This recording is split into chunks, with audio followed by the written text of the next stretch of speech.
The fixed income market yields on Nigeria's government securities continue to slide as investors pour in cash to pick up the attractive returns on offer. And joining us to discuss investment opportunities in Nigeria's fixed income market is Gbemileke Sule, a trader at Mansard Insurance. Thank you so much, Gbemileke, for joining us.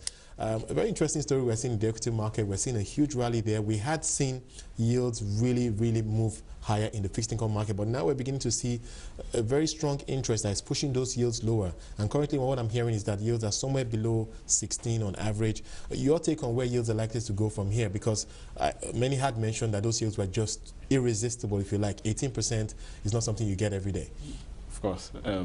The price dislocation we saw, of course, was one-off.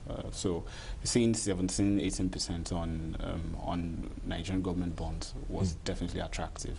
So more local investors are beginning to see value, and they're pouring in more cash. However, some foreign investors too are beginning to throw in some cash to have some skin in the game. Right. You know, now we have some level of stability. Elections are still about 4 or 5 weeks away, so you can still play within that period. You know, tempers are now really down. But do you think that the approach is more of a trading opportunity here, especially because of those elections that are coming up, or do you think that this is an adjustment in terms of the appetite of investors after we saw the central bank more or less devalue the naira as it scrapped the weekly FX auctions? Yeah, well, for foreign investors, it could be more of a trading position because there are two issues. There is the economic uncertainty from the oil price route, and of course there is political uncertainty. So to an extent, oil price, as we saw, created a support around $60 per barrel. It has broken that further, right? And why did you really pick up to above $60 per barrel? Because the markets are actually looking at the oil rigs, number of oil, the oil rig count. They're saying that oil rig counts are actually dropping. Oil rigs are dropping by the day, so oil price is picking up. But I think what we're going to see in terms of the number of oil rig counts is that we're going to move towards what we saw with the natural gas reserves, where there's a dislocation between a number of natural gas reserves and gas prices. Yeah. So there's going to be that dislocation too in terms of oil rigs and oil prices. So prices have started easing again. So for local investors, it is more value, right? You have liabilities you need to match to long-term securities, and right. Federal government bonds at 16, 17, 18%. Right. Seems very attractive. Okay. And now it's only the 2017 and the 2019 that you can still get at 16. That's still some value. You expect it to dip further. Liquidity is coming in. We figure the FAC has been approved over 500 billion, which is actually seriously lower than what we saw the previous month, from 580 to 500. And again, OMO auctions, OMO treasury bills are going to mature tomorrow. Yes. So liquidity is going to increase. CBN is going to try to withdraw more funds. TBUs are also going to rise, and of course, local investors are going to be waiting, right? So, OMO treasury bills in TBU space, bond auctions will remain attractive to local investors. Right.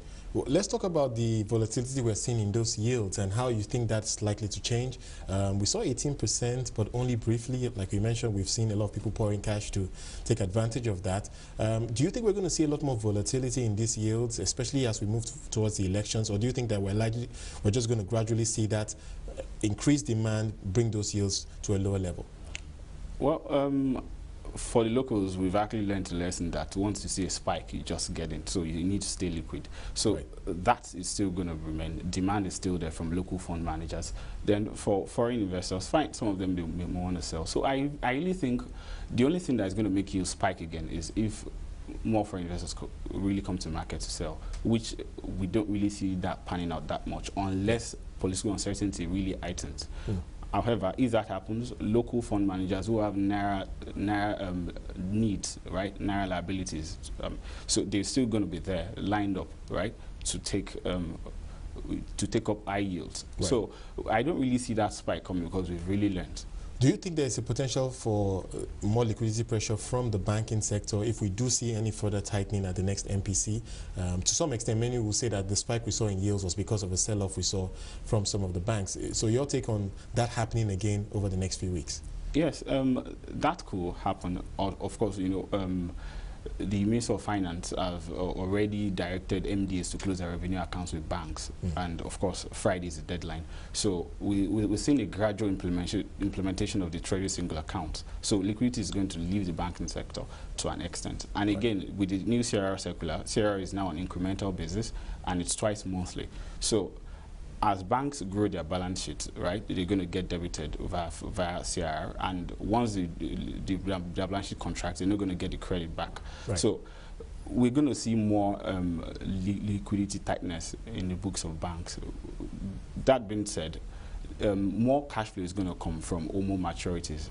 Tomorrow, as you said, 200 billion is coming in, FAC funds are coming, so there's still going to be liquidity. Right. But again, you know, banks can also resort to CBN SLF now that there's no more ARDA, so the window is still there. So there is going to be a limit to, to spike in yields. If short-end Treasury bill yields rise significantly above 15%, which is the SLF rate. Right.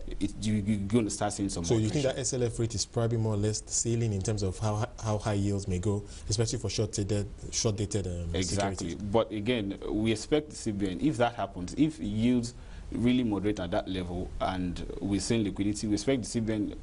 We're hoping the CBN could actually come forward to say, okay, that if the threat really becomes very, very, very high, that okay, you can't access the CBN intervention window and still access SLF, right? You know, it's now same day. So we may see some tweaking in that could really policy. happen, because we expect that once the TSA is fully implemented, CBN is going to have the moral obligation of refunding those CRR debits, right? So CBN actually has to take out those liquidity. So we think we could see some tightening once cash flow really increases. Right. Well, interesting days ahead, I think, for fixed income investments in Nigeria. Thank you so much, Gbemileke Sule, a trader at Mansard Investment, giving some perspective on how to invest in Nigeria's fixed income market.